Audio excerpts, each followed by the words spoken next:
Éric Barbry, bonjour. Vous êtes avocat à la Cour d'appel de Paris, membre du cabinet Alain Bensoussan et directeur du pôle droit du numérique.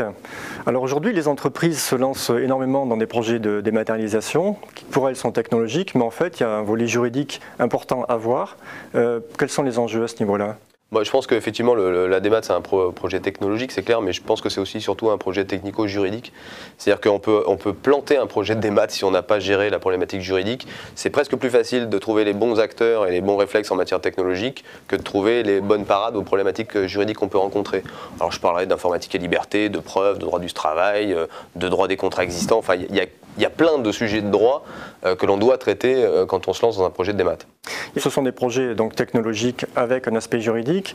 Le prestataire lui-même qui installe un logiciel ou un serveur, quelle est sa responsabilité quand il y a une défaillance ? Alors ça va dépendre du contrat, tout simplement. Donc c'est vrai que là, sur ce terrain-là, il faut qu'on soit très habile en matière de négociation et de rédaction de contrat, parce que soit vous obtenez d'un prestataire qu'il vous garantisse un certain nombre de choses, notamment ce qu'on appelle la preuve valable, soit on ne l'obtient pas. Et si on ne l'obtient pas, on a toutes les difficultés du monde à se retourner contre le prestataire. La preuve en matière de documents électroniques, c'est quelque chose qui est difficile à préserver, à garantir ? Alors à garantir, à préserver, c'est un problème technique.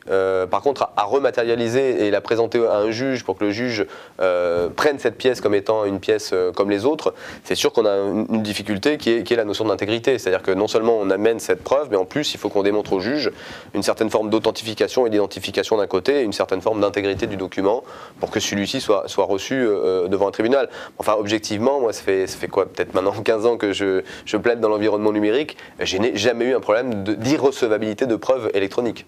Y a-t-il des domaines où les litiges sont vraiment importants au niveau juridique en dématérialisation ?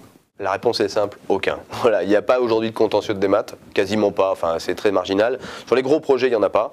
Il y a des contentieux classiques de l'informatique, mais en démat, au sens du droit de la démat, il n'y en a pas. Par contre, il commence à y avoir des contentieux sur la valeur d'un certain nombre de documents dématérialisés, ne serait-ce que les courriels. Je veux dire, il y a aujourd'hui un fond de contentieux, notamment une décision récente de la Cour de cassation, qui considère qu'effectivement, un courriel, ce n'est pas forcément une preuve, en tous les cas, ce n'est pas un gage d'authentification et d'intégrité. Ça n'a aucune valeur juridique ? Ah non, c'est exactement l'inverse. Ça a une valeur juridique, mais c'est à celui qui va l'apporter d'apporter aussi la démonstration de ce que c'est un vrai mail. Voilà, c'est tout le problème du faux, mais c'est un problème qu'on a depuis la nuit des temps avec l'écrit normal et la signature normale. Je veux dire, avant déjà, on avait des faux en écriture. Là, il peut arriver qu'on ait des faux mails.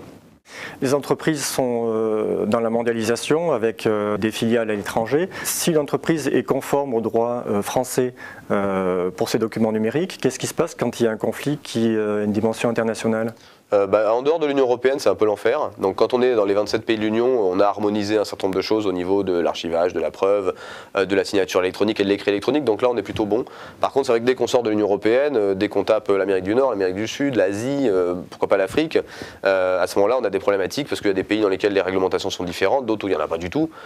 Donc c'est un peu compliqué. Éric Barbry, merci. Merci à vous.